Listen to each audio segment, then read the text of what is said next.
Multigarota. Como uma oficina de teatro me ensinou a voar.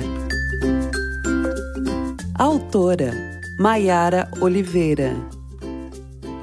Intérprete: Lu Salles. Dedicatória: A minha mãe, que me deu asas e voou comigo em todos os momentos. Agradecimento: Deus sempre será o meu primeiro agradecimento, não só por toda a capacidade que Ele me deu, mas também pelas vidas que entrelaçou a minha. A minha mãe Neuza, pela paciência e amor. A Secretaria Municipal de Cultura de Santa Cruz do Rio Pardo. Em especial, a Fernanda Botelho, que batalhou para trazer o projeto para a nossa pequena cidade. E minha gratidão maior, a minha mestre, mentora e instrutora de voo, Thaís Fantauzzi, a quem agradeço não só pela amizade e carinho maternal, mas pela confiança plena em mim durante todo este trabalho. Prefácio: Luísa Menina, Luísa Flor, Luísa Amiga, Luísa Amor, Luísa Dor, Luísa Vida. Luísa é assim, uma espécie de tudo que existe no mundo. Uma espécie de mundo que não é só uma espécie. Ser Luísa é ser multicor, multiuso, multiconfuso. Decidir e ficar, parar e andar, correr e ralentar. Vem se perdendo e se acha. Vem desarticulada e se encaixa. Ai, que pressa dessa Luísa, querendo ir e querendo voltar. Ai, que Luísa sem pressa, indo tão devagar. Mas esse multi de Luísa encontrou o seu lugar, onde a multi-Luísa pôde multi-experimentar. Foi palhaço, passarinho, foi legume, foi mulher, deu beijaço, deu tapinha, foi rainha, foi qualquer. Foi no palco que Luísa se encontrou, se emocionou, se deu conta de que a vida é bem mais que uma coisa só.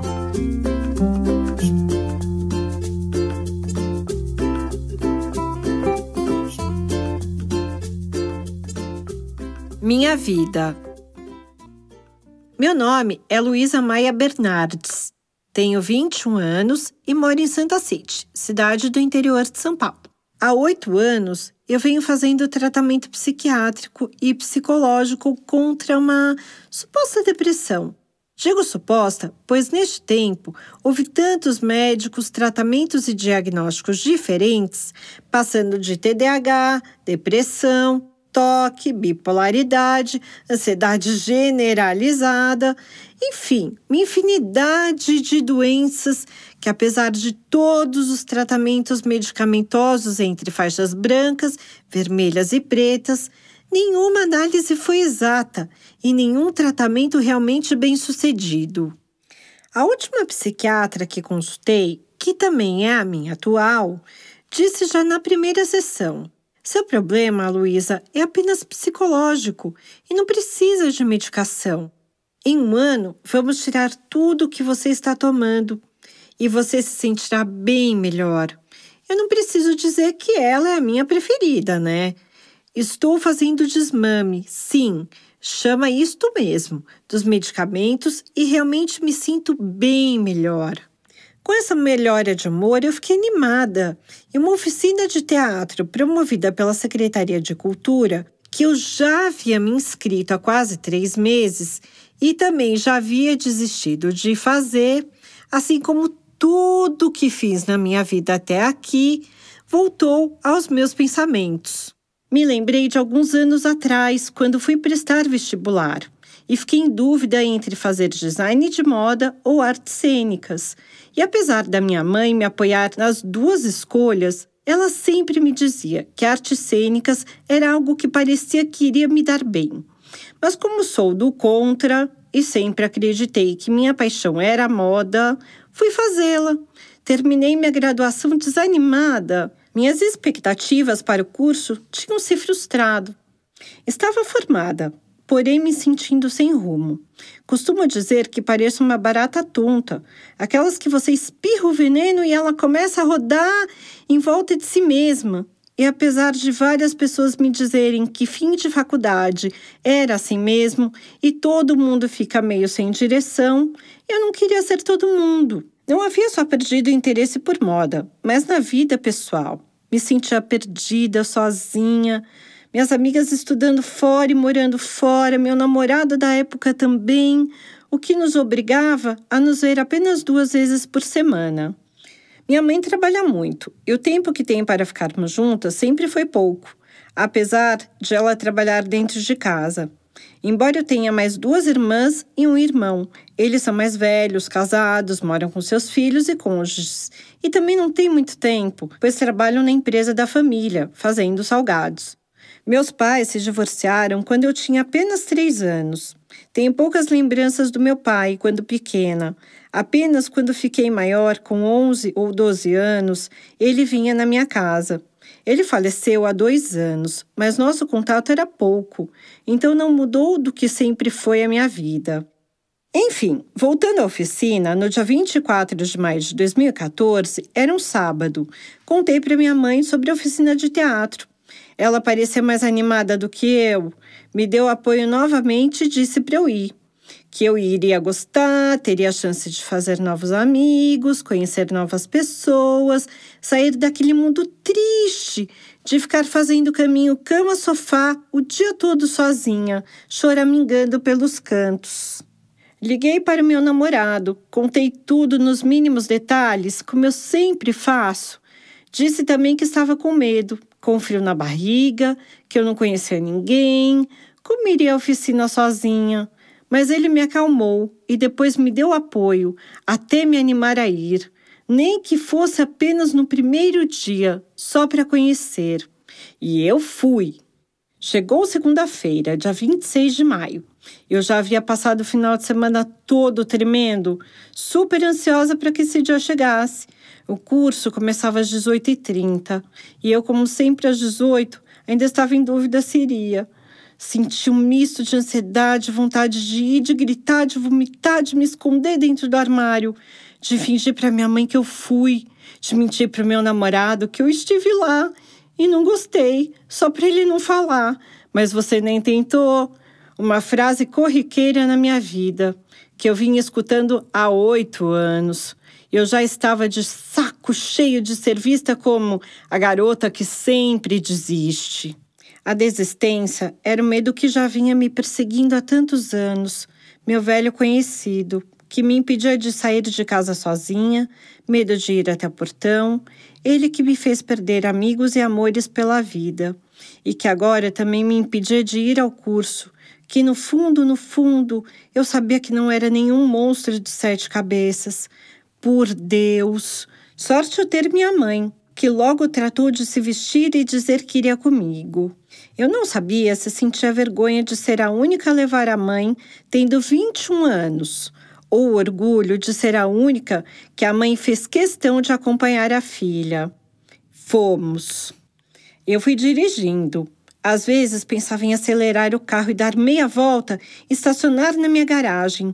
Outras vezes pensei em ir bem devagar e talvez minha mãe dissesse que eu não precisava ir. Assim, não me sentia culpada nem desistente. Tudo isso em 2 quilômetros.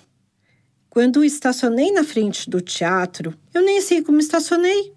Não queria permitir que meus pensamentos chegassem. Fiz as coisas de forma rápida, distraindo a mim mesma para que nem desse tempo de pensar onde estava entrando.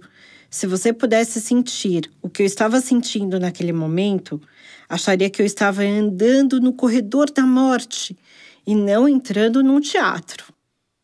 Cheguei tímida, apesar de conhecer alguns rostos. Não havia ninguém que eu tivesse uma amizade mais íntima. Eram pessoas que já passaram por minha vida, mas nem imaginavam o burburinho que eu tinha dentro de mim. Me senti sozinha, olhava a plateia e via minha mãe toda animada. Ai, aliás, a única mãe, acompanhante dentre todos. Ninguém percebeu meu desespero, também não seria mesmo possível. Eu estava fechada a novas amizades. Só não cruzei os braços porque isto significa se fechar de uma maneira que todos percebam mesmo. E também seria quase impossível alguém ali perceber a minha situação, já que eu fiquei um tempão parada feita estátua congelada, pelo medo do desconhecido.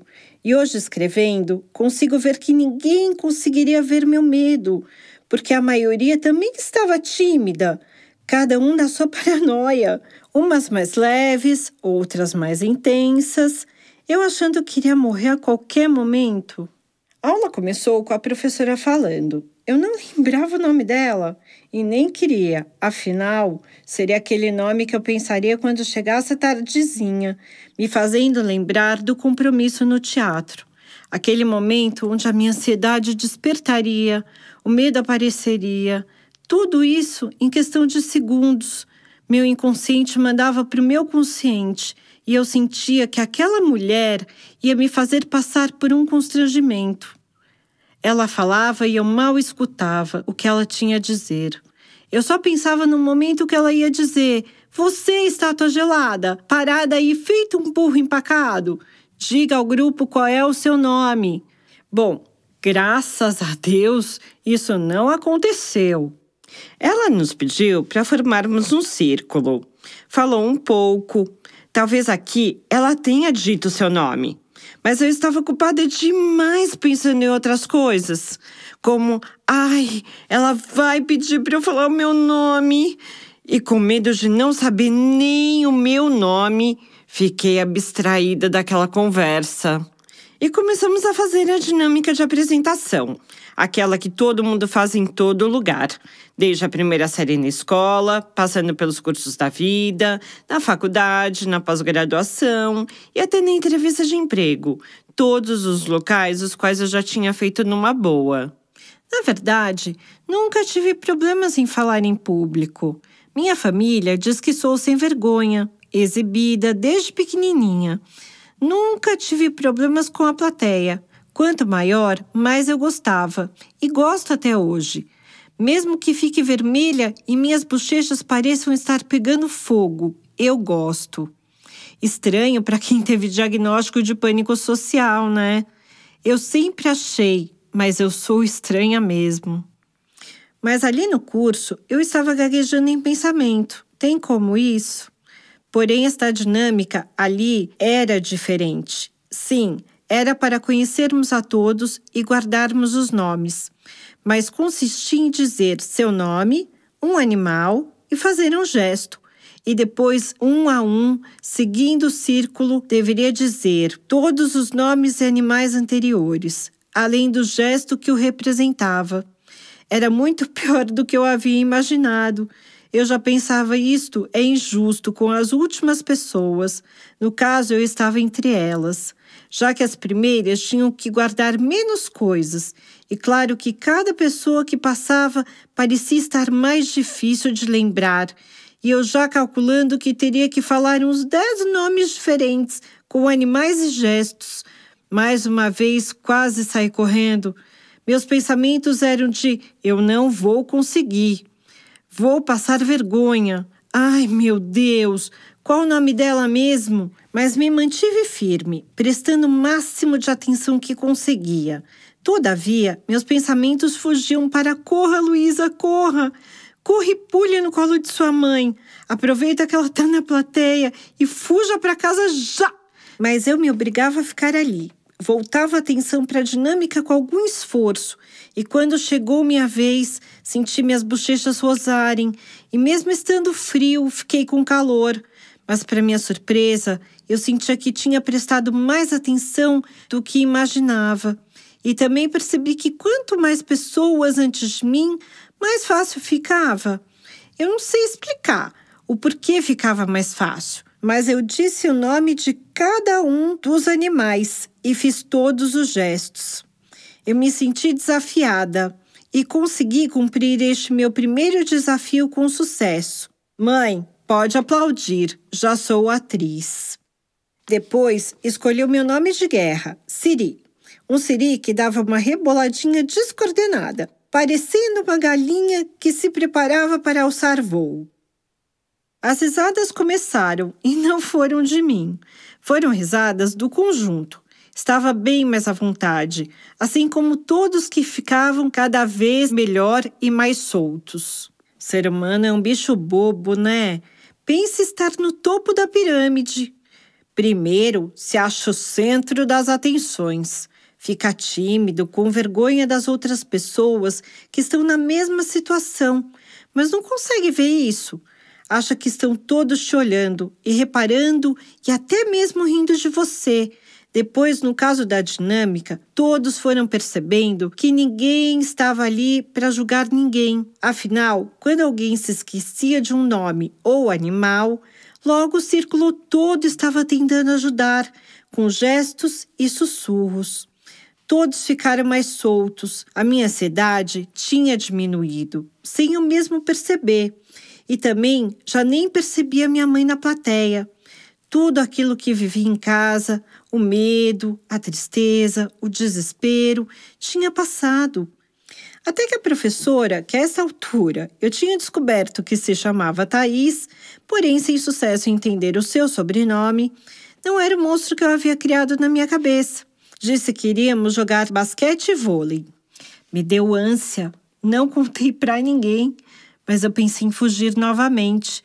Se eu tivesse o fôlego que tenho quando penso em fugir, eu poderia correr a São Silvestre. Eu queria desmaiar, ter um ataque epilético ali no palco. Afinal, fazia 10 anos, pelo menos, que eu não me exercitava de maneira nenhuma. Eu sou a pessoa mais sedentária que conheço. Para eu dar uma volta no quarteirão, tenho que fazer uma pausa para beber água no meio do caminho, sem exagero. Então, como eu faria aqueles esportes com bola, aos quais eu sempre me machucava nas aulas de educação física da escola? Logo eu, que tinha arrumado um atestado de problemas nos joelhos para que na 6ª, 7ª e 8ª séries pudesse ficar sentada quietinha, longe da bola. Depois que levei uma bolada na cara, numa cortada do vôlei, outra de um menino na queimada, outra de uma amiga no handball, um chute na canela no futebol, que abriu o pulso e fiquei com a bunda toda ralada porque estava fazendo um exercício de basquete. Bom, tudo bem que eu sempre fui e ainda sou desengonçada. Minha coordenação motora às vezes tem reações próprias. Mas tinham coisas que as pessoas faziam de propósito. Não é possível. Todas essas lembranças da escola voltaram. Meu coração disparou. Lembrei de cada acidente. Lembrei de todas as vezes que ia para o pronto-socorro tirar raio-x do rosto, do braço, na esperança de ter quebrado alguma coisa. E provar ao professor de educação física que aquilo era muito perigoso, que eu não dava conta, não gostava e preferia ficar lendo ao invés de voltar para a sala de aula, toda suada e coçando. Nunca quebrei nada, mas se não fosse o atestado com um problema nos joelhos, penso que meu nariz teria reduzido alguns centímetros, com tantas bolas voadoras batendo nele. As pessoas fazem aquilo de propósito, não é possível. Naquele momento, no teatro, eu estava desesperada. Já ia perguntar para Thaís, aquela professora por quem eu já sentia novamente um medo. Afinal, ela deveria dar coisas teatrais e não ficar inventando jogos com bola, se eu poderia não participar dessa brincadeira. Até que eu consegui voltar para mim, voltar para o momento presente. A professora estava explicando as regras que continham cestas invisíveis, campo invisível, ela como juíza e, graças a Deus, uma bola invisível. Ufa! Fiquei aliviada. Parecia que nem tinha tido todos aqueles pensamentos anteriores. E ela continuava explicando que também haveria a troca no time, de jogadores para a torcida organizada. E isso me animou naquele instante. E depois que o jogo começou, pode não parecer, mas ser jogadora de basquete invisível é cansativo, porém muito animado. Mas depois fiquei pensando, como o jogo invisível pode mexer tanto com o meu emocional assim? Ter trazido todos aqueles sentimentos à tona? Isto eu não sei. Só sei que já estava ali. Me entreguei para valer, no que parecia mais uma brincadeira, e já fui logo querendo ser a pivô do time. Depois, cuidei do bloqueio da cesta. Era empolgante imaginar como a Thaís estava imaginando, onde estava a bola, sendo este um conceito do teatro que aprendi, o de visualizar o imaginário. Confesso que entrei com tudo, mas fiquei mais tempo rodando e rindo no meio do palco do que tentando fazer alguma coisa realmente jogável. E mais tarde, no curso, eu identifiquei os conceitos que me faltavam naquele momento. Concentração, foco e prontidão. O que provavelmente nesta primeira etapa todos do meu time fizeram ou tentaram fazer. Outro conceito aprendido foi o da integração, pois apesar de perdermos esta partida, eu já tinha ganho a sensação de estar bem mais solta, descontraída e começando a me sentir entre pessoas que queriam meu bem e não meu mal, como eu cheguei pensando e muitas vezes chegava pensando em outros lugares.